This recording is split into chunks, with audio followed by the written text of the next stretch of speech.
So glad you guys can make it. This is just really my passion to talk about this kind of stuff, but really more so in this kind of setting.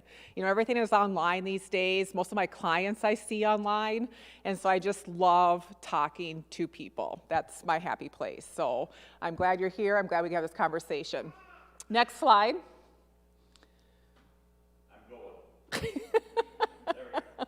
Okay, so yeah, it seems like I'm involved in a lot of things, and I am, but I always say the reason why is because of kind of the purpose of this whole presentation.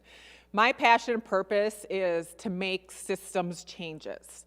And everything that I'm talking about in nature, science, even the military, nutrition is a systems approach. And that's just the way my brain works. In fact, my master's in education that I got from Hamlin, my whole curriculum that I wrote for my capstone was on sustainable curriculum and systems thinking in schools. So how do we start to think big picture and then kind of work our way backwards instead of how we typically think, because it's comfortable, I get it, to think linear or siloed.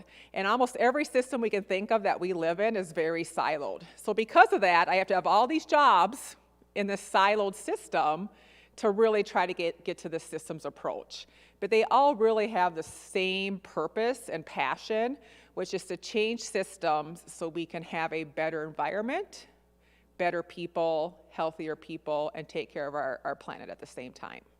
And so, yeah, so the military, I'm lucky to do that in. My new job at the military, it's a new job, but what I like about it, it's a new program. So the military is finally starting to come around systems thinking, and my job is as a prevention officer. So we're taking a public health perspective and trying to apply it to the military to help with all the very sad and dangerous things that soldiers do to each other. So it addresses the health of soldiers, physically, mentally. With that is suicide, sexual assault, sexual violence. Those are all the things that we're trying to focus on to have a more systems approach of how we can take care of our soldiers and their families. It's really fun to be a part of something like that. So that's just what that's saying, is that it looks like a lot, it sounds like a lot when Teresa introduces me, but it's really kind of all the same thing, but I'm just trying to apply it in a siloed system from a systems perspective. Next slide. All right, I gotta put disclaimers out there, okay? First of all, I never assume, because I never am the smartest person in the room. So I can talk to you about what I know about, but it doesn't mean that I'm the only one that knows about it. So please share what you have to share too. I truly believe that we all have unique gifts to give to each other into this world, so I love participation. And if you have anything to add to anything, that would be great. The other one is you're gonna see there's a lot of research in this presentation. And part of my history is I spent 20 years as a high school science teacher. And then I did all these science types of degrees. And so I've always been ingrained with research is important. And it is. It's what I call the science of systems thinking. What I've come to learn after a lot of years is that systems are also, there's also an art. And in my opinion, the science and the art, if you can combine those two things and get a balance, you can really understand a system. So I put the research in there to appease people, okay? And I get it that it's important. Okay, or maybe not so important, but for some people that's what they rely on. But what we really know about systems approaches is that you can't find research to prove anything, okay, because it's too complicated. You can never take a single variable and have it account for everything that happens in the wonderful world of a complicated nature system, right, or the human body as a system. And so that's why I just want to keep in mind that even though there is research to back up what we're saying today, that remember it's much more complicated than that, and that's a beautiful thing because it's supposed to be complicated, it's supposed to be beautiful, it's supposed to be intricate, and we're not supposed to understand everything, okay? But we should still explore and try to. And the last one is, I'm not here to tell you what to do about your health and diet or anything like that, okay? My job always is to educate. I just want to give people tools so you can keep filling up your toolbox, and then you can take that information, and if there's a way that's applicable to you, then you can use it when that timing is right, okay? Because in the end, we're all individual. What we need to do for our health, for our well-being, for our quality of life comes down to you specifically. And hopefully you'll just have some more tools in your toolbox so when you want to do something or if you want to do something, you can. All right, next slide. So we're going to start with the what. So let's talk soil and gut, okay? I am a soil nerd. You know, in fact, if I was to say if I was a kind of farmer, I'm probably a soil farmer. That's like probably mostly what I do, and then everything else is just kind of byproduct of soil, okay? So it's really all about the microbes, okay? So the microbes are the little guys and gals and things that live in our soil and also happen to live in our gut. Next slide. Okay, so we got to learn the language. Everything is about the language, right? Medical terminology, science terminology, it's all how we say things. So on the left is the way that most of us speak or the language we've been taught. And that's kind of the conventional line of thinking, okay? So conventional agriculture, conventional medical care, that's where that falls. And that's very linear because it's comfortable. Okay, we all want to know the answer to something. We all want to be able to understand it because that makes us happy inside, okay? But unfortunately, when we do it that way, all we really do is name something. We give it some name like a disease name, or we call it some sort of thing in the soil like nitrogen or something like that, or it needs nitrogen. And then we blame it on something. Let's just use the example, nitrogen. I need more nitrogen in my soil, okay? So now I have nitrogen depletion. So now I go and I actually tame it by buying more nitrogen, okay? That's an example. In the medical world, we call it something like hypertension or high blood pressure, okay? And we think that's a disease, but it's really just a sign or symptom. We name it as a disease. We blame it on whatever, stress, family, genetics, you know, you pick it. And then we tame it by some sort of medication. Okay, and I'm not saying that there's not room for this kind of thinking.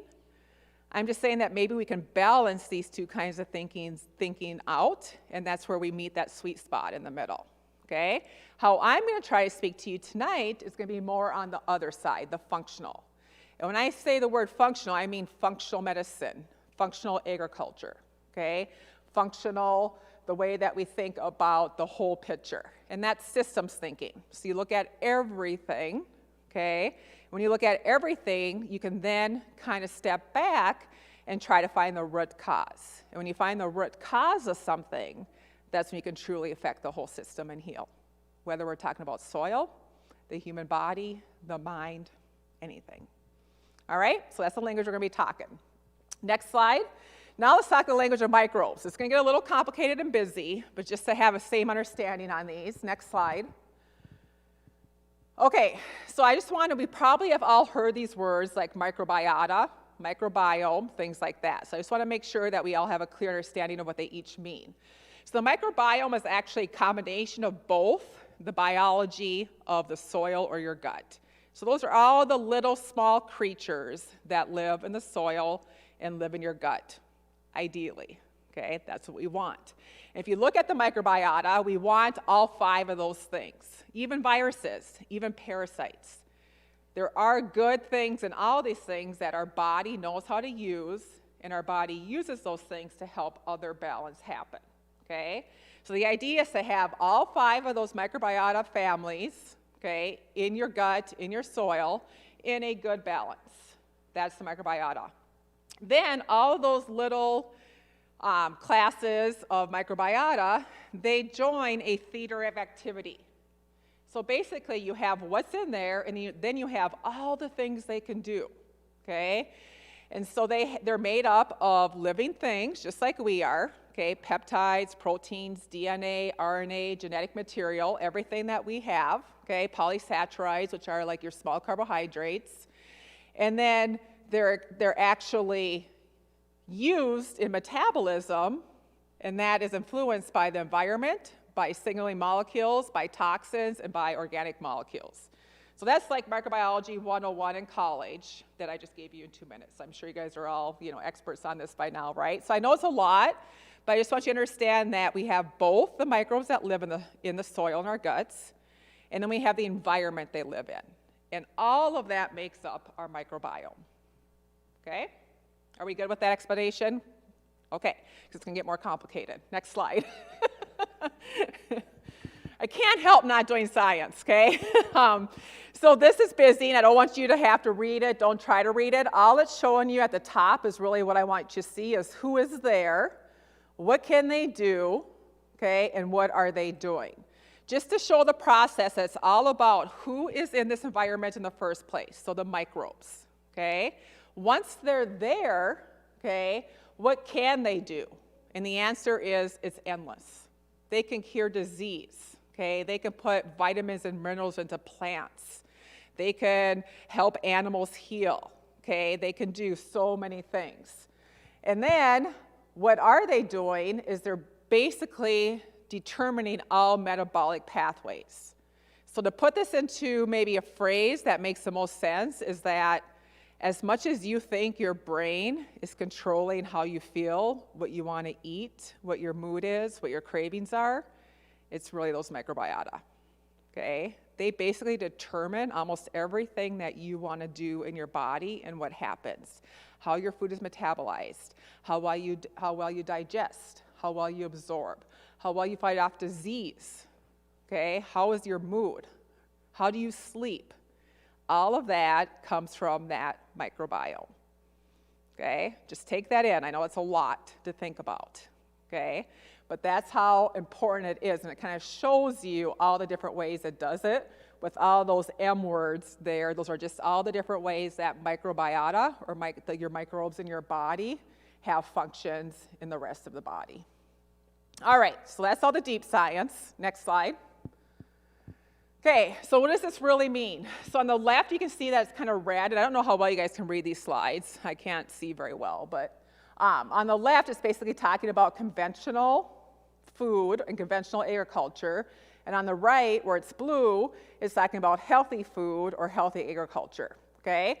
And you kind of can just compare, like, of course, on the left, that little circle on the bottom is showing the microbe diversity. So those are like the little microscopic bacteria or microbes that are in the soil or in your gut. On the right, you can see the diversity is more, okay? But really, what we have learned is that when you do anything conventionally, whether it's conventional agriculture or conventional eating, i.e. processed foods, okay, you get gut dysbiosis, which just means your gut is not in balance, okay? And the same is true for the soil, all right? So when you don't give your soil diversity, you don't feed it the biology with microbes, it too becomes dysfunctional. And that shows up in a lot of ways, okay? The biggest inputs or the biggest reasons why you have the dysbiosis are the toxins, okay? So any chemicals. And if you think about it, anything that is processed has some sort of chemical in it, okay? Some might be less toxic than others, but they all have chemicals in them. We live in a very toxin-heavy world, which is kind of scary to think about, okay? So I don't want you to think about it too much, but just realize that there's toxins in a lot of things we eat. And then, of course, from that, you're going to have nutrient-poor soil or nutrient-poor gut, okay, and low diversity. When you have sustainable, you have gut diversity, soil diversity. It's nutrient-rich, it's toxin-free, and then it's going to be nutrient-dense, which means your body can actually use the nutrients, which we'll talk about what that means later, okay? Next slide. Okay, so let's talk a little about the research, okay? So I just kind of highlighted some things here just so you can see the comparison. So what I've learned after a lot of time looking at soil, looking at human guts, is that they basically mirror each other, okay? So whatever's happening in the soil in our general world is also happening in your gut. And this is just one of many articles that talks about that. The highlighted part is basically saying that we have found that the same number of microorganisms that are found in the soil are also found in the human gut, and that it's drastically declined ever since we've started basically conventional agriculture, okay? And modern lifestyle of how we eat. Next slide. Okay, this one is fascinating because it talks about the pre-agriculture populations. Now, here's the thing. Agriculture is needed. Like, I'm not saying here that we don't need agriculture, that we don't even need conventional agriculture. Again, I just want to talk about other tools in the toolbox and how can we find a balance between the options that we have out there, okay? Because if you really think about it, how much of agriculture is not conventional these days? You know, I mean, maybe could we use a little bit more of like sustainable regenerative agriculture and a little less of conventional? Okay, can we use a little bit more of nutrient-dense foods and a little less of processed foods? Okay, so it's just more about our balance is completely thrown off. And all we're trying to do is just tip the scales a little bit in the other direction, okay? So this one's talking about that basically the metagenomic data sets. So metagenomic just means like the actual genetics of what kind of bacteria you find in people's gut. Indicates that basically with urbanization in human history, it shaped our gut microbiota, okay? And that it's potentially impacting the overall function of the gut microbiome, okay? So all we can say is that our gut biome has changed drastically in the past about 60 years, okay? And not in a good way. It's lost a lot of diversity. And ironically, or coincidentally, so has the soil. All right, next slide. This one has a lot on it, but basically what it's saying is that soil is the home of the most abundant and diverse microbial habitats known, okay? And then it talks about all the diseases or all the things that are related to soil health, but the last sentence I think is important because it's talking about the future. Utilization of plant-associated microbes in food production is likely to be critical for 21st century agriculture, where, I can't read it, sorry. Arable cropland is limited, and food, fiber, and feed productivity must be sustained or even improved with fewer chemical inputs and less irrigation. Okay, so just get to the point where it's becoming critical, or it is at the critical point. Next slide. Okay, so what I think is really interesting is that so much of this, again, I can show you the research, but I like to pay more attention to human intuition, okay? So many of you probably have been parents or have had small babies. We have a guest here that we can look at, okay? What do babies do from the time they're born until about 2 years old? What are they constantly doing with their hands in their mouth?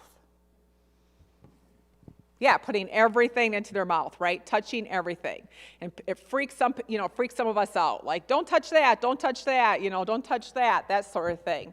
But we know that the biome is created mostly in that first 2 years of life. And there has been research to show that it's only in those first 2 years of life that our guts actually hold on to certain microbes. As we reach adulthood, microbes are what they call transient, or they're basically tourists in your gut, which means you can introduce them, but then they kind of travel through, digest out, and you have to keep introducing microbes. But when you're a baby, they actually stay there, and they populate, and they create this new home, okay? And we know this. We know that now, like if people have a C-section, for example, instead of a vaginal birth, they want to actually immerse the baby still in vaginal types of juices because they want to make sure they get the mother's microbiome. It's that important. Just like skin-to-skin contact, babies being put on the skin of their parents or their fathers or their siblings, that's microbe introduction. Even breastfeeding is microbe introduction. Having animals in your household is microbe introduction. And we know that families and kids that grow up with animals have a better microbiota than those that don't, okay? So kiss your dogs, your cows, your pigs, your chickens, your cats, whatever it is that you're willing to kiss. Maybe not kiss, but at least get close to them. But touching everything is intentional, and we kind of know that. Like, it's intuitive, right? I mean, if we don't know it, just watch babies because they know it, all right? And all that's to get that exposure, and that's all this is saying is that those first 2 years of life are critical for what your microbiome will do for your whole life. And it sets you up for a whole bunch of positive health risk factors, like your immunity and being more protected against like asthma and allergies, okay? All that happens at that young age, okay? And then when we get older, we have to just be really intentional about constantly restoring our gut microbiome. Next slide. Okay, so this one I just am going to start to segue into all the ways that your gut health and soil health are related to disease. Okay, so we know that if you change the health of someone's gut, you can actually change their likelihood of having disease. Okay, and that's been proven over and over again with fecal microbiota transfers. Has anybody ever heard of FMTs? Okay, so it might be a lot to wrap your head around, when we talk about fecal stuff. But basically, you can take the feces of a healthy person, and then usually they dehydrate the feces, or sometimes they just do a enema type of introduction, but you give a healthy gut feces sample to an unhealthy gut person, and it completely changes their health. Yes, ma'am.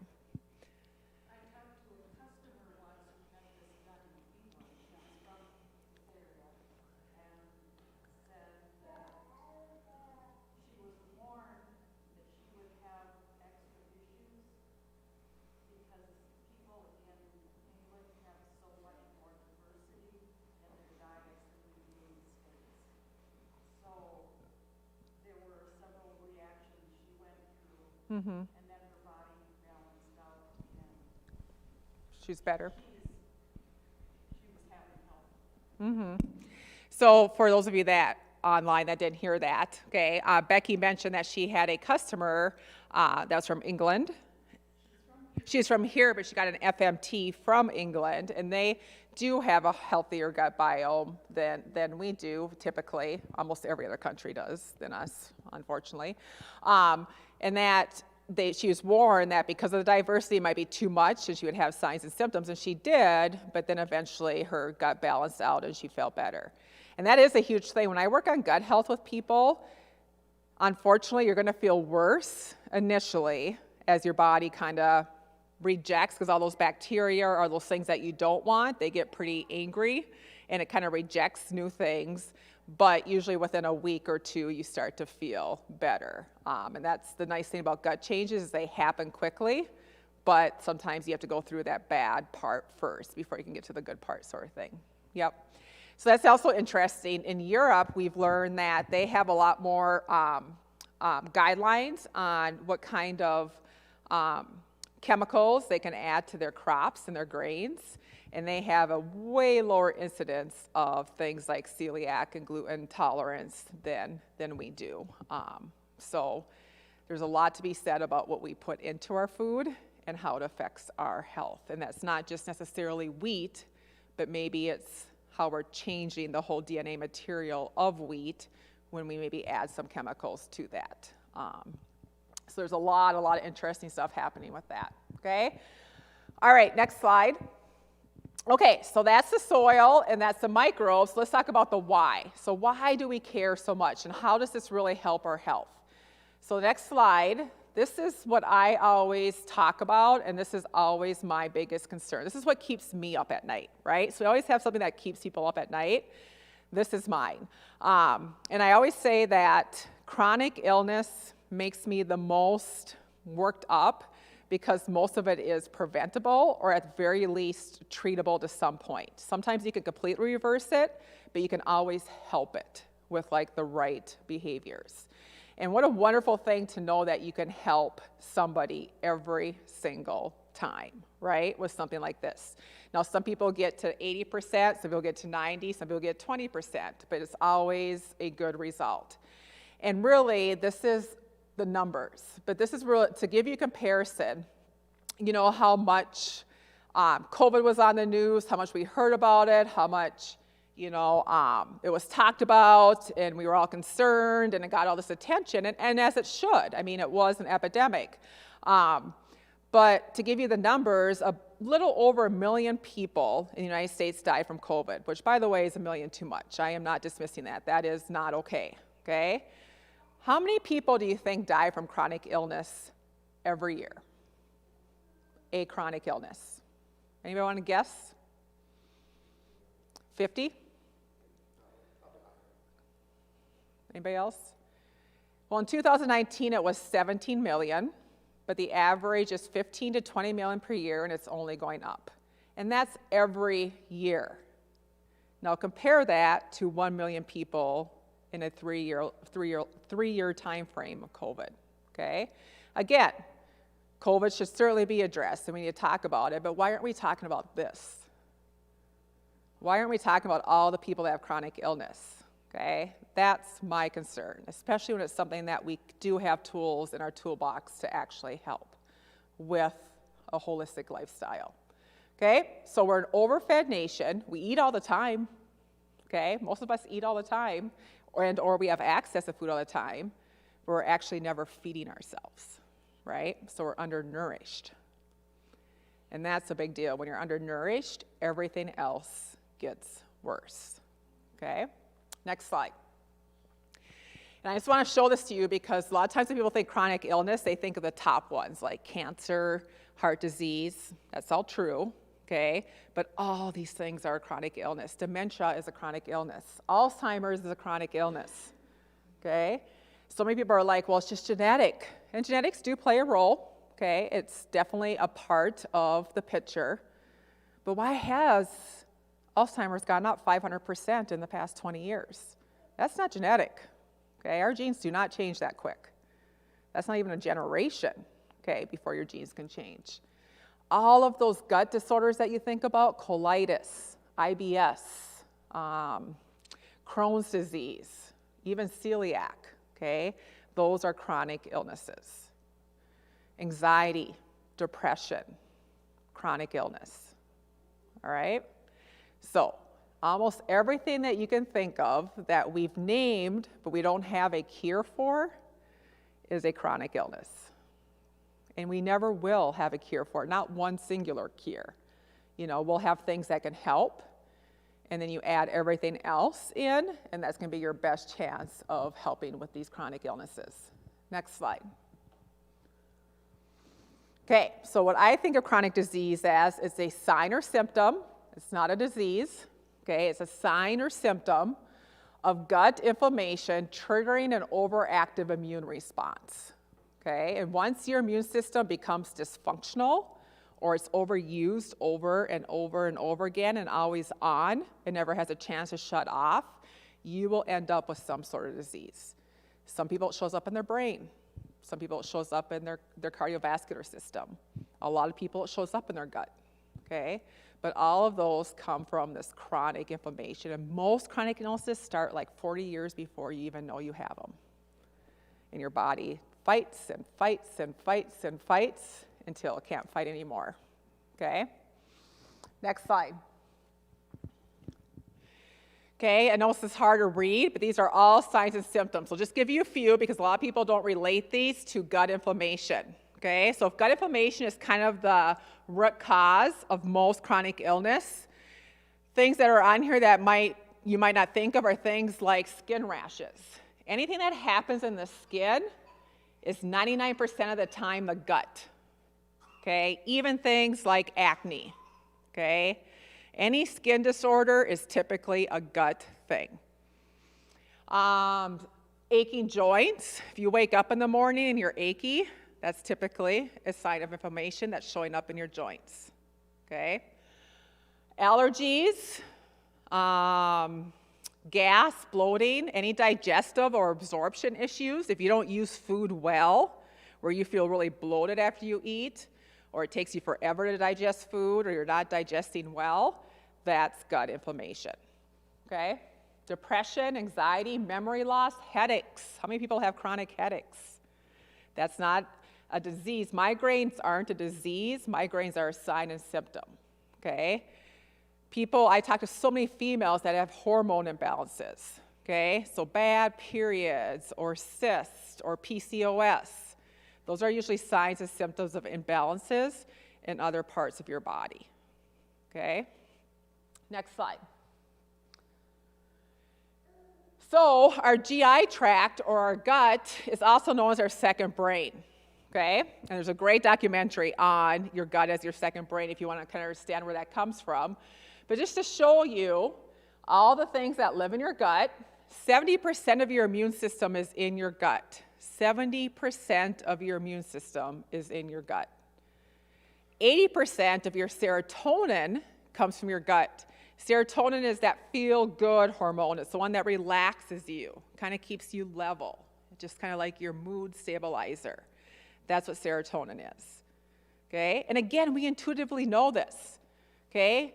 You feel things like when your gut kind of gets tense, right? Or maybe you have like indigestion, or maybe like when you get nervous or anxious, you can feel it in your gut. That's all part of that connection. It's not just a happenstance that you're feeling that way, okay? Next slide.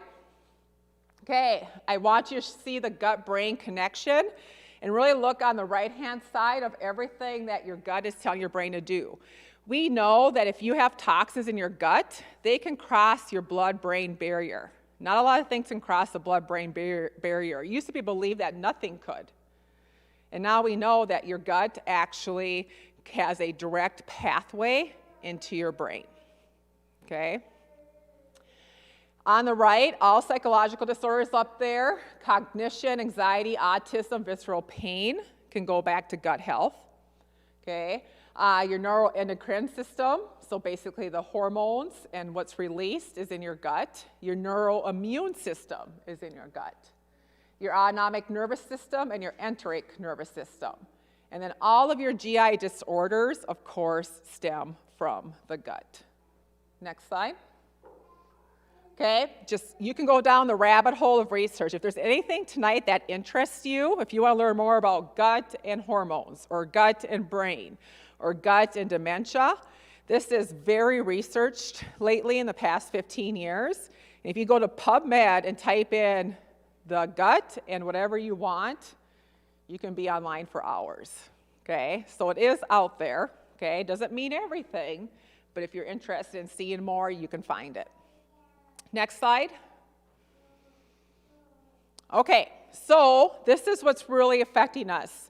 So when your gut does not have the right microbiota in it, and it can't digest well or use food correctly, or it doesn't even get nourishment from food, you get vitamin and mineral deficiencies. And that will always affect your health. Because vitamins and minerals are literally the information to your body of how to function, okay? Now, just to show you, this is the RDA, okay? The RDA is on the right, the recommended dietary allowance. Now, I just think I should first tell you that the RDA was made right before World War II, okay? And the government made it to figure out how much they would have to feed soldiers minimally to not die at war, okay? So this is how they determine the rations of soldiers. It wasn't how for them to be optimal. It wasn't for them to be in the best health of their life. It was like literally the minimum vitamins and minerals they needed to not die, okay? So we're not talking optimal here. We're talking minimum. Not only that, in World War II time frame, the average woman was 130 pounds, because this is all based by weight. The average woman today is 170 pounds. The average man at that time was 170 pounds, and now the average man is 210 pounds. So we're not even proportional to our body size either. So when I look at this, and what I want you to see when you see this, is that these are deficiencies of the minimum that you need, being about 40 pounds less than the average person, okay, to not die. Not to be healthy, but to not die, okay? I like to think about what's your optimal health, not what's going to keep you alive. So these are the things this is the minimum to not get things like scurvy or rickets or some sort of vitamin or mineral deficiency that will cause you to basically die or be really sick. And even with all that background, these are our percentages of deficiencies. So 86% of the population does not get enough vitamin E. Okay? And then you could just go down the whole list. But how can we? If our soil doesn't have these nutrients, even if we are eating food from our soil, we're not going to get them. But we're not eating food from our soil. We're taking the food from our soil, we're processing it, we're taking out all the nutrients and vitamins, and then we're eating it. So just think about, in this room, how many vitamins and minerals you're probably deficient in, because I guarantee you, all of you are probably deficient in some of these. some of us more than others, okay? So that's where we're at. And we can see the outcome of that in chronic illness. Next slide. So what, okay? So this is the vitamins and what they do, okay? So the vitamins, as it says in there, it uses those little microbes in your gut. So when you eat food that has information, so I think of food as information. I don't think of food as like an apple or a sandwich. I think about what is in that apple, what is in that sandwich that will give my body information to do what it needs to do. And then once it has the information, it talks to those microbes. And together, that's how they optimally function to give you the optimal health that you want. So if you're missing any of those pieces, you don't have the whole picture to live the health that you want to live, okay?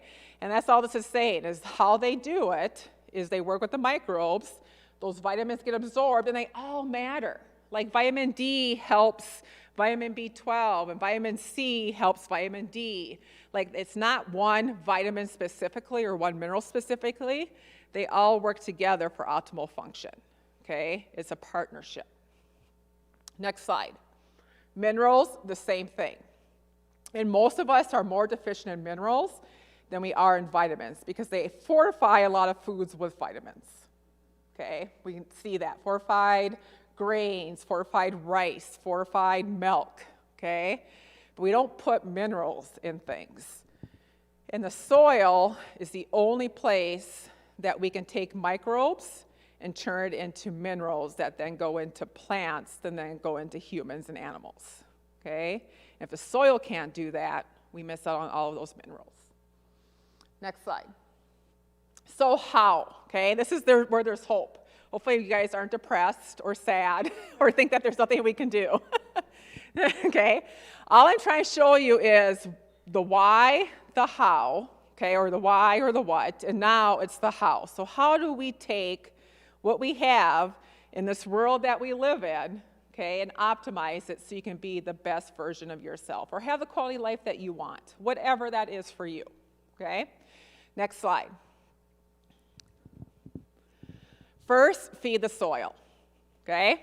So if you are a farmer, a gardener, if you plant anything, okay, feed the soil. It doesn't matter how small or how big it is.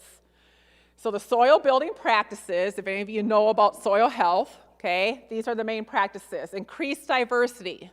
Just like the soil needs diversity, just like we need diversity, so does the soil, okay?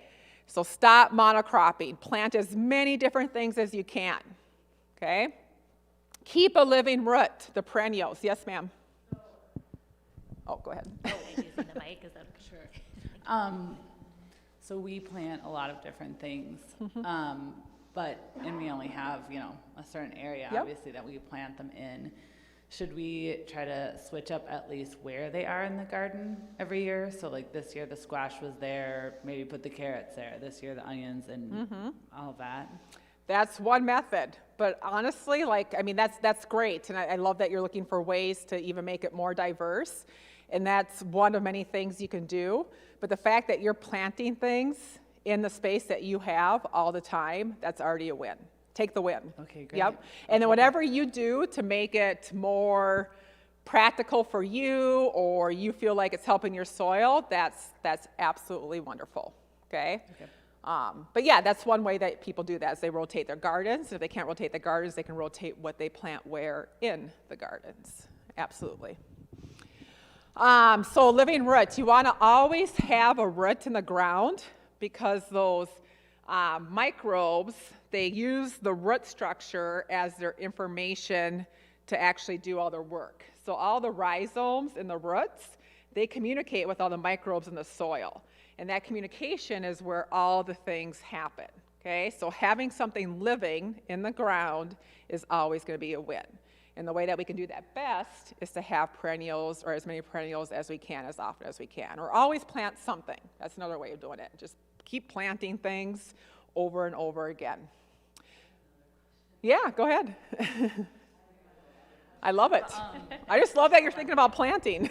We're talking about planting. Well, I do a lot of planting, flowers and vegetables, and we live on a hobby farm too.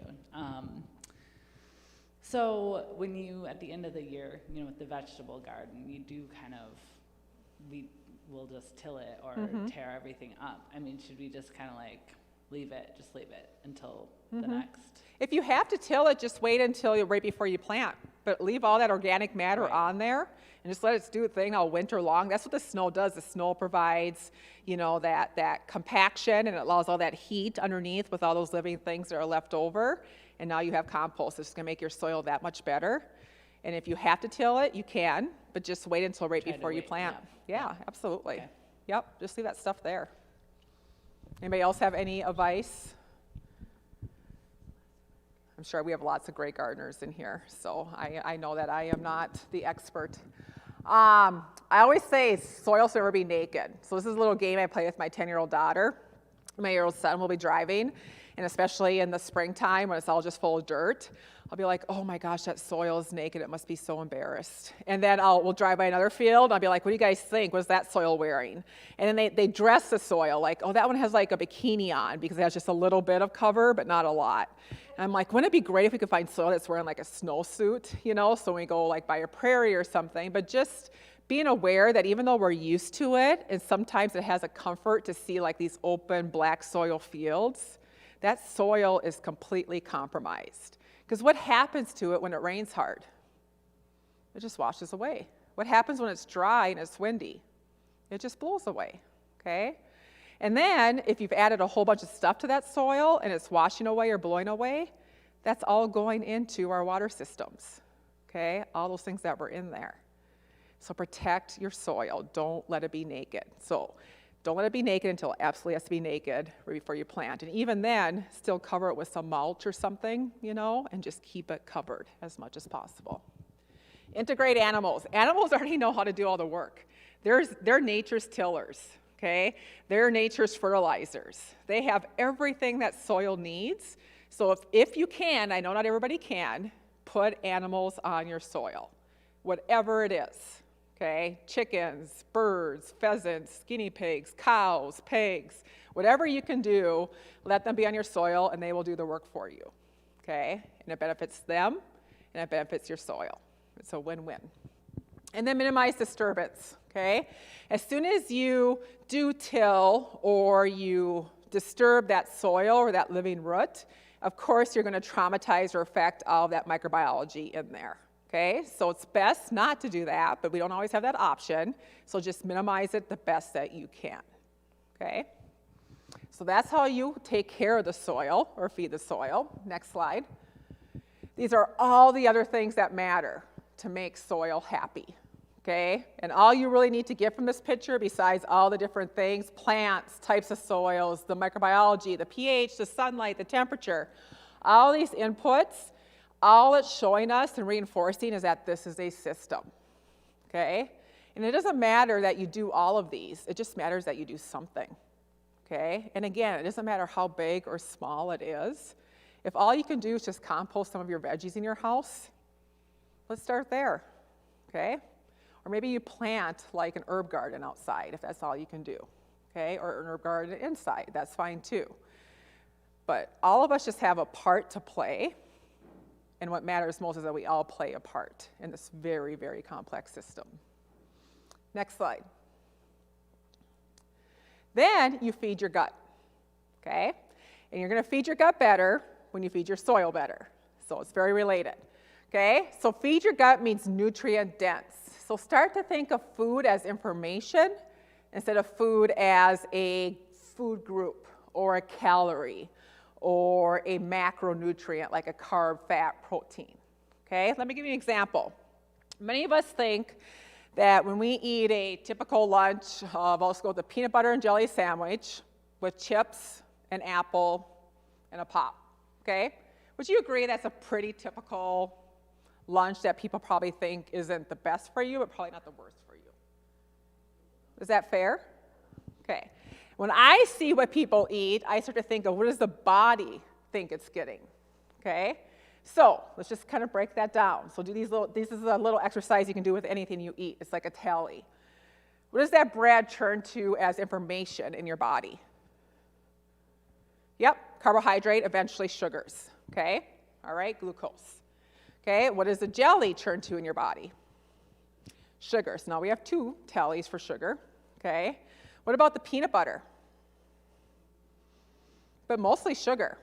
Okay, so legumes and beans, although they have a place, they're a whole food. I'm not giving them a bad name, but to your body, they're mostly a carbohydrate.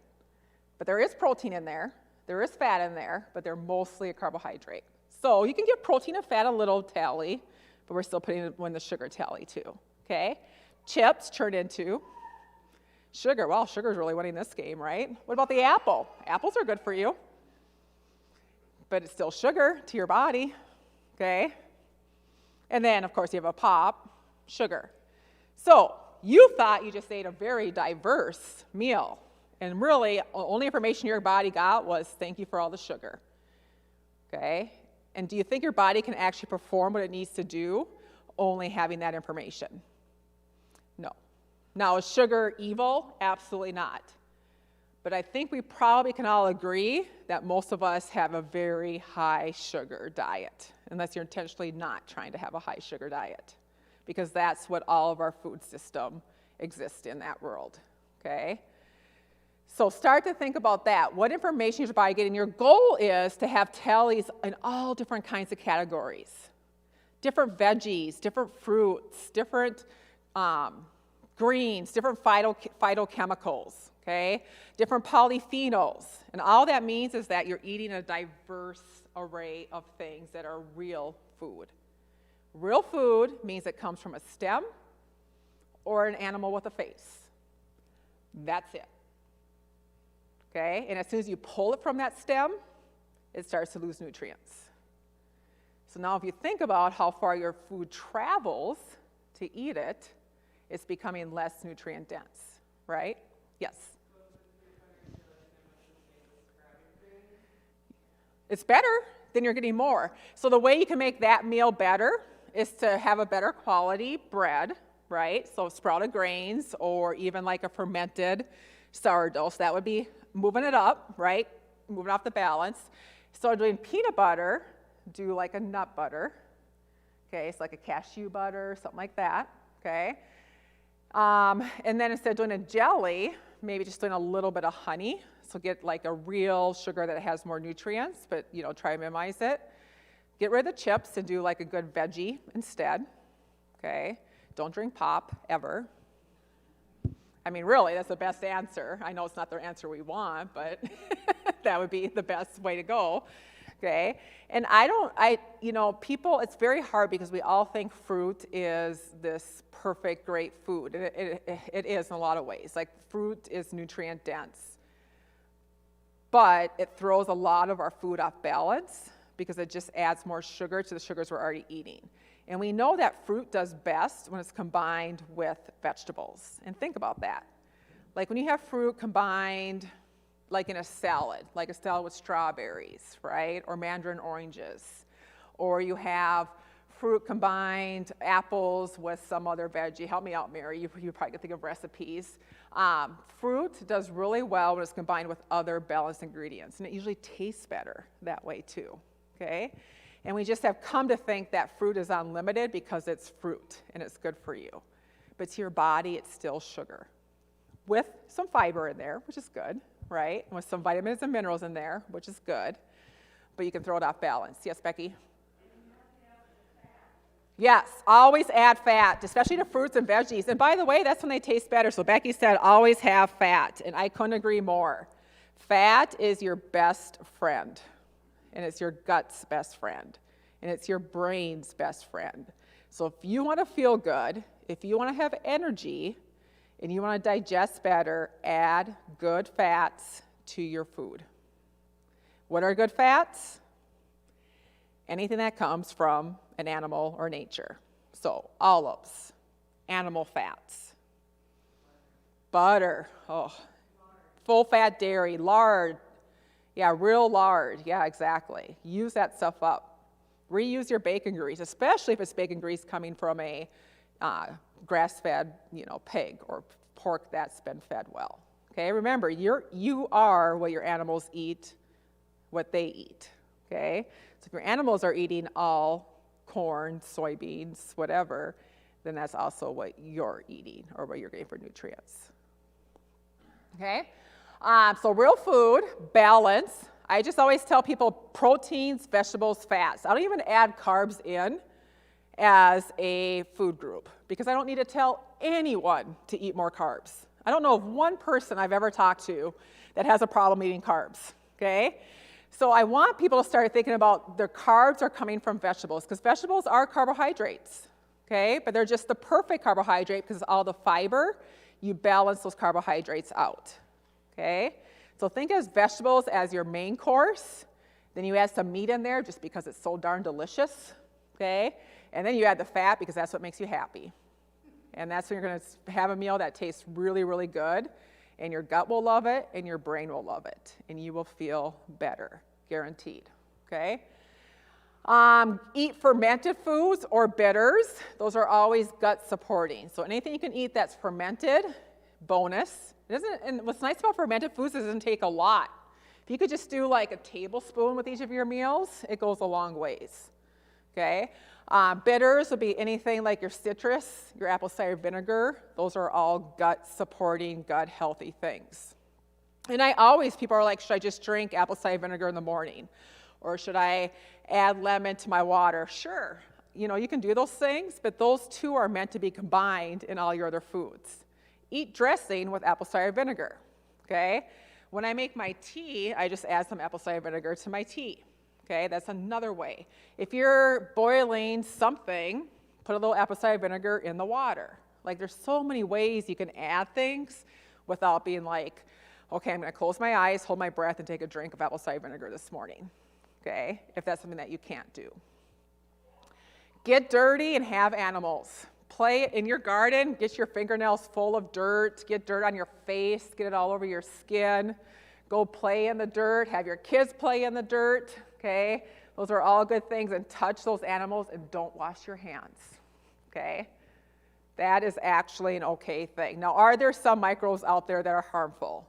Absolutely, okay? But there are far more that are beneficial, okay? So it's good to have hygiene, but it's not good to have over hygiene, all right? Because we're basically sterilizing our gut when we do that.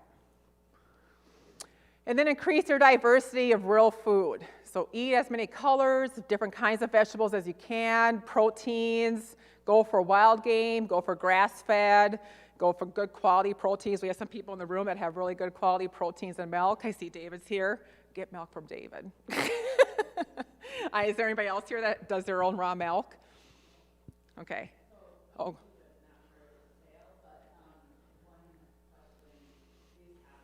Keeps making milk, and we never planned on milking her. We just had to for her health, and then we're like, well, we have this, so let's just do things with it. What are your thoughts on, I've just read a lot about raw versus pasteurizing. Yeah, again, real food. Nature, to me, milk, real raw milk, is nature's perfect food. It has the perfect balance of bacteria, fats, carbs, proteins in it. Now, I can't suggest you go drink it because you're not supposed to buy it, but I suggest, can you? Okay, because I know a lot of people prohibit that. I think they say it's not for. Okay, there we go. You heard it here. It's legal in Minnesota. I always get the cautionary, don't tell people that. What's that, David? Yes. So David Nyquist is here. He has a dairy farm. If you BYOC, bring your own container, you fill it, he'll let you know what it costs, and you are eating the gold of nature right there. We're drinking it. Yep. So yes, I am a huge fan. And what we realize is when you stop taking the nutrients out of milk, like pasteurizing it and then making it reduced fat or skim, that milk has far more health benefits, but people are less likely even to be lactose sensitive or intolerant when they eat it full fat, raw, versus skim, so on and so forth, okay? Don't take the fat out of real foods. Eat the fat on your meat, okay? Don't go just for chicken breast, go for skin-on chicken too. Go for dark meat and white meat. They all have health benefits, okay? It is good for you. Your body needs it, and it wants it. That's why it tastes so good, okay? It's nature's food that tastes good. We also have addictive foods that taste good, but the difference is addictive foods that taste good, like the sugars, the Oreos, the things they market so well, they taste good, and then you hit a low. That's how you know that's an addictive food. When you eat something that's real and tastes good with real fats, it sustains you for the day, and you feel awesome, and you don't go through these highs and lows of sugars, ups and downs throughout the day.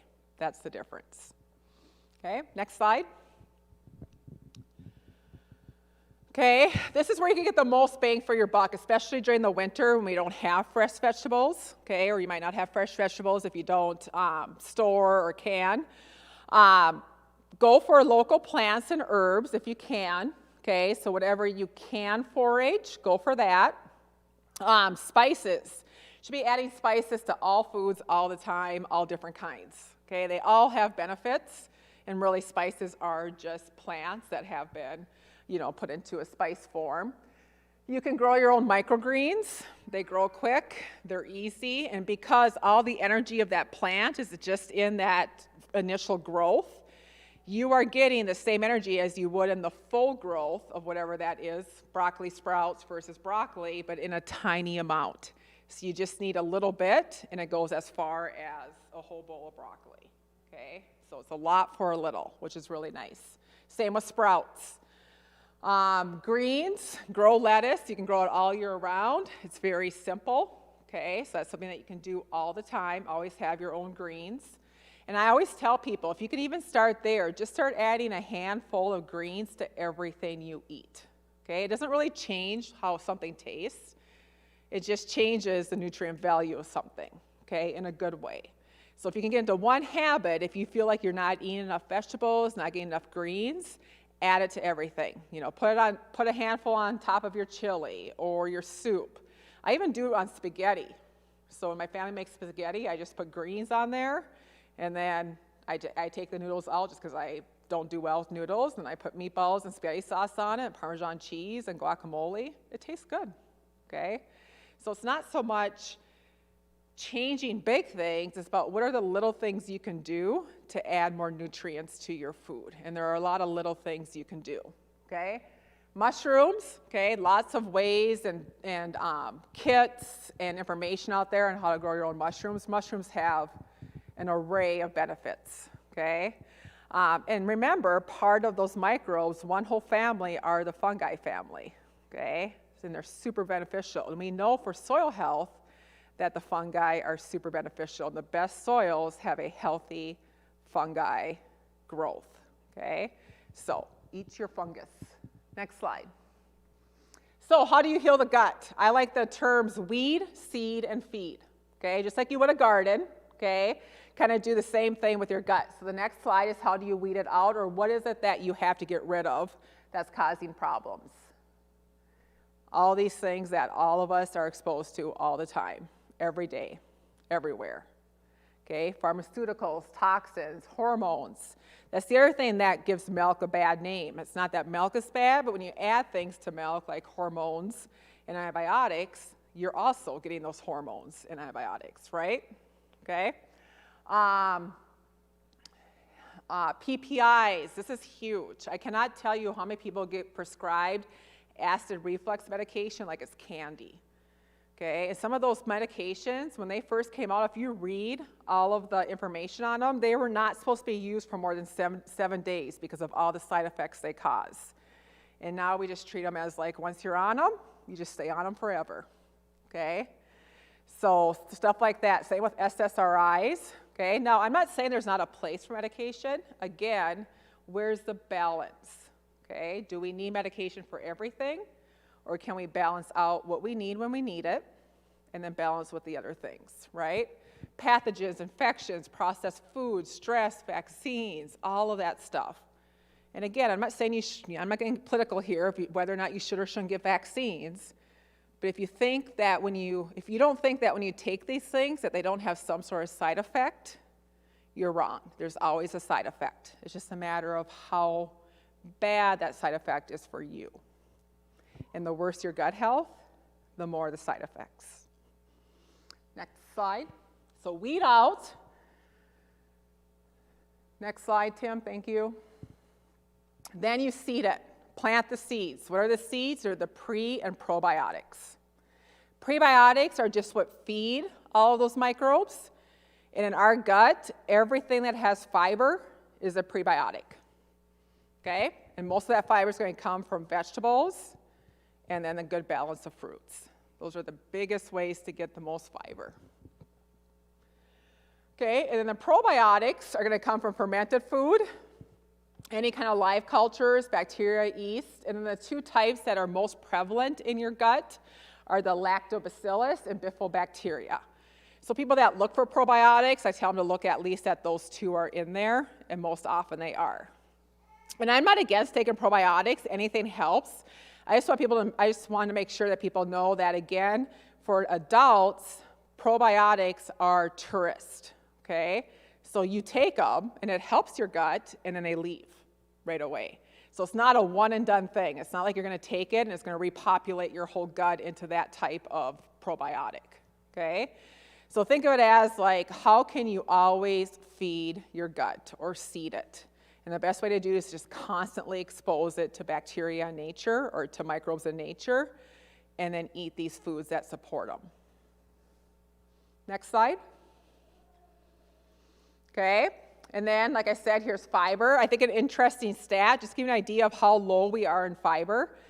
So the paragraph at the bottom talks about a native tribe that they found that they were eating about over 100 grams of fiber a day was their average, okay? And we know that's also true of Native Americans. It was about 100 to 150 grams of fiber a day because it's mostly a plant-based diet, right? So the recommended for us are up there. And remember, RDA comes from the minimum amount that doesn't make you sick, okay? The average person eats 5 to 10 grams of fiber a day. Hopefully you're not average, but that's the average American. So we're not even close to the minimum amount, and we're far off from the ideal, right? And this is hard to do. Like, I recorded my fiber for 2 weeks, and I really tried, and I was like trying really hard to get to even to 50 grams a day, okay? Because it's just hard to eat that much food. But we are way low in fiber. And if we don't have the fiber, we can't feed the probiotics, which is, of course, going to cause a whole bunch of problems. Next slide. And then the other feed is the phytonutrients. And all that means is eat lots of different variety with lots of different colors. So this is a little just fun chart that we sometimes print out for kids or families, where you can check off the different colors of things that you ate to make sure you're getting variety. I always tell people to think about when you go grocery shopping, how many different vegetables and fruits do you get each week? I'm going to guess most people get like 5 or less of the same thing. And then the next week you get the same thing again. And the next week you get the same thing again, okay? What would happen if we increased our diversity and tried different things, different fruits, different veggies, things you haven't tried before, different colors, okay? So the more colors you get, the more diversity you're going to get from them. Next slide. And this is just resources for you guys, okay? I'm not sure, are you going to give people the PDF version of this, Teresa? Okay. It's available if you want it, but everything that was on there for the research as well as the charts has a link to it if you have access to this. So if you want to see it in more detail, you can do that. Did you have a question, or we're going to ask that question? Oh, well, that's good. You probably learned more by just taking notes, so that's an excellent thing. Okay, and then one more slide. These are all great. They're great things, and then I'll have my contact on here as well if you want to reach out. So the top one is my personal farm email. When I say I'm a farmer, like I'm a very emerging farmer. Like I'm like 3 years in, and I've had so many failures already, which I think is common, but nobody talks about them except for me, so maybe it's just me. I'm not sure.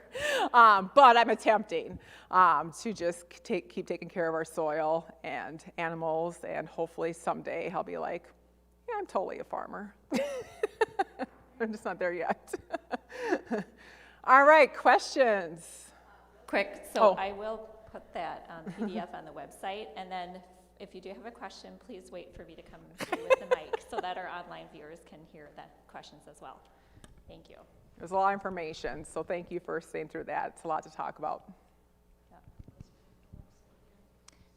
It's at dcsustainableliving.org. No questions? Wow, nice. Oh, we got them, Jay. Oh, sorry. Wait for Teresa. Could you hurry up, no. I was just wondering about, like, they recommend cooking your tomatoes to get your maximum nutrition, but where are you getting your break where, okay, you're minimally cooking or not cooking or overcooking, like, say, a soup? Right. You want maximum nutrition, but you want good absorption. I'm a little bit confused, a lot confused. Yes, because we always hear that, and we love to do that. We love to get into the details because then we can find all these reasons, like maybe I just don't know enough. So here's what I always tell people: when 75% of your diet is veggies, and then you're worried about if you're getting enough, then we'll start to talk about cooking methods. So just start there, like eat more vegetables, please, everybody. We all need to eat more vegetables. And I say the gold standard is that at least 75% of your plate every time you eat should be full of veggies. Because it should be, okay? Vegetarian diets aren't the thing because they're vegetarian diets, it's because it makes you eat more vegetables, okay? But the proteins, the fats, the other things are also important. So, yes, there are different things with cooking, but that's where I get into the weeds of first, let's get a lot of vegetables, and then we could talk about cooking, how you cook your vegetables. Yep, so the question is, are frozen vegetables just as good as fresh? Yes, again, please eat your vegetables. And if we get to the point where it's like, I'm eating vegetables all the time and I still feel like I'm not getting enough nutrients, then we could talk about doing vegetables in a different way. Yep, absolutely. You mentioned fermentation being really important for our gut health. What about for feeding the soil? I feel like I've read about different homemade fertilizers or fermented fertilizers. Do you have any information on fermentation in terms of encouraging healthy soil? Yeah, excellent question. So fermentation is just, basically it's like a starter, right? Because you're creating microbes. And so when you put that on the soil, you're basically giving it a quicker version of decomposition. Whereas like when animals, basically, defecate on the soil, they're also giving the soil the same thing. It just takes longer for it to get to that type of level. So yeah, there's a lot of great people that are experimenting with different fertilizers that are almost like compost teas, and they're coming up with different ingredients and trying to see what best supports their soil. So that's a fun little thing you could do too if you do compost. Just mush it up with water and then use that as like to water your plants or your vegetables or your flower gardens or your soil. And then the thing you can do to the soil is just always feed it, especially if you are growing things on there, especially things that are very nutrient demanding like vegetables. Keep adding layers and layers and layers of food to that soil that will eventually turn into life, whatever it is, and then again, that diversity helps. So maybe it's wood chips or grass clippings or compost or coffee grounds or whatever, chicken poop, whatever goes on there is helping that soil and feeding it. Does that make sense?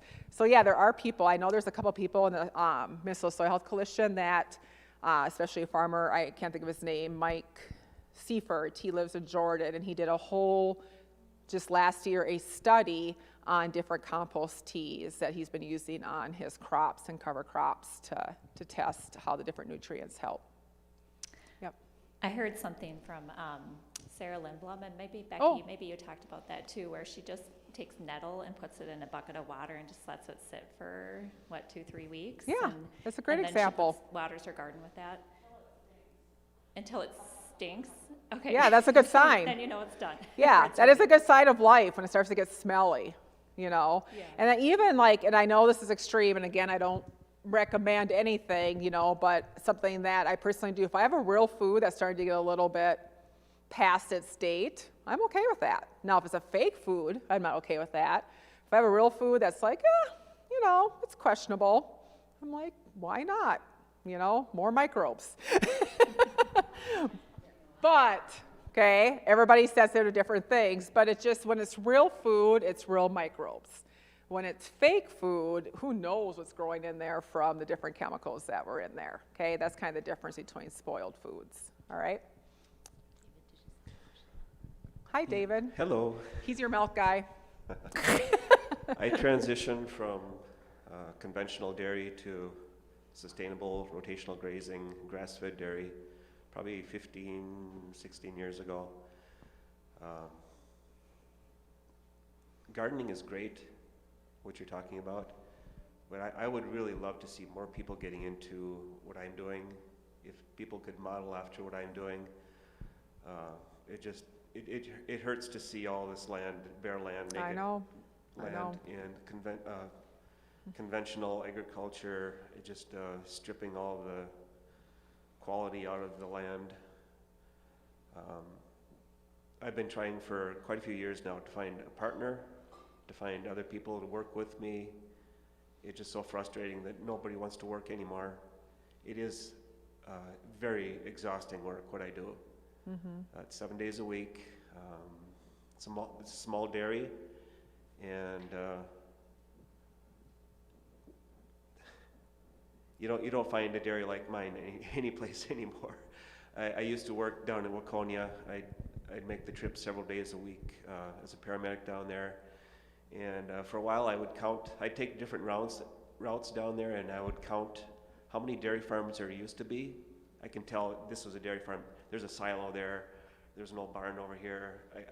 I was able to tell there were like 160 dairy farms in this 30-some miles between Cokato and Waconia. And then I counted how many dairy farms are left. I counted 3. You drive down, back in the 50s, 60s, you drive down 1 mile of township road and you'd go past 4 or 5 dairy farms. These farms would have alfalfa in the rotation. They'd spread manure on the land. And we've lost all that. And So let me ask you this question, because I always hear this. But you have to have dairy cows in a barn, because otherwise you can't take care of them or they can't get enough food. Is that a true statement? You have to have them in a barn all the time. They can't go out to grass. Right, but so many people think that, because that's the view that they've grown up with dairy farms is they just got to stay in the stalls, they don't produce milk if they're out, eating grass, so on and so forth. But I know that you do that. You So get a 15,000 cow dairy herd, and you can't rotational graze that. They'd have to walk 5 miles. Right. And they won't milk after that. Right. And that's what our government is promoting, large-scale operations like this. So. But it doesn't work. That's what we're seeing. Yeah. Right. So, well, thank you for what you How can we do. get more people involved is what Yes. my question. Yes. So, if anyone wants to do an internship, contact David Nyquist on dairy farming. But no, I know what you do, and I'm just so grateful. But it is hard work, and that's something that people just need to be ready for as well, right? But luckily they have a mentor to learn how to do it. Maybe I should go see you of how to farm and learn how to farm better. All right, thank you, David. Anybody else with questions or comments? Yes. Yes, so that's on my, Tim, are you still up there? I am. Can you go back one, please? Maybe. Nope. Eventually I could. I see him, he was napping up there. I'm just telling all you guys, that's what he's doing. He says back. That one. And it's grayed out. Okay. Okay. Oh, there you go. Yep. Okay, so just to give you an idea what's on here, I love the Missing Microbes books. If you want to know about the evolution of how our guts have changed and the diversity of our guts, this book covers basically how they changed. Nourishment, Fred Provenza has done fantastic work on researching animals and how they change and choose health when they have the option. So he knows that animals will always choose diversity and choose certain plants, which makes them healthier. Immune, if you want to understand how the immune system works, this is like the best book that actually makes sense. This was actually recommended because of COVID. It was like one of the best books sold in 2020-21. Eat Wild, if you haven't heard of Jill Robinson, she has one of the best websites on comparing grass-fed animals and their nutritional content with conventional fed animals. So she talks about like the omega-3 levels, the omega-6 levels, the vitamins, the nutrients, the choline, all those important nutrients. And then if you want to learn about fecal microbiota, there's a whole bunch there. Gabe Brown does a lot of work at the Bionutrient Institute. You can actually send your soil and your food samples. This would be interesting for you to do, David, or other farmers, into the Bionutrient Institute, and they tell you the exact nutrient value of all your food and your soil, okay? I'm getting to your question. And then the Human Genome Project, that's basically how they're understanding everything in the gut. The Human Gut, the Second Brain, that's the documentary, okay? It is so well done. Very sciencey, but well done. Nutrition for the Microbes, okay? This is actually diets or food plans to feed your microbes if you're interested in learning more or something specific for you. And then Basil's Harvest, I love this group because they do food system change. So they do things like farm to institution, where they connect local farmers with big institutions to try to change how food is actually given to local communities. So they're actually doing a huge grant. We're trying to get a huge grant with the military to change how our soldiers eat, instead of going through like, you know, most organizations go through like Cisco food ordering or something. Okay, so how do we actually connect farmers with institutions? And we really need to connect our schools, right? And then especially our elderly too, like in our nursing homes, senior centers, so on and so forth. So hopefully everybody can find one thing on that list that takes them to whatever interests them to the next level. And I know it's late. Does anybody else have any other questions? I'll stay here if anybody wants to chat too, but I just really thank you guys for your time. Thanks for being here, and hopefully you got something from it. That's all that matters. A tool, at least one tool in your toolbox. Was there another question? That might have been just me, but Okay. thank you, Yeah, thank you Jillian, for guys. doing this.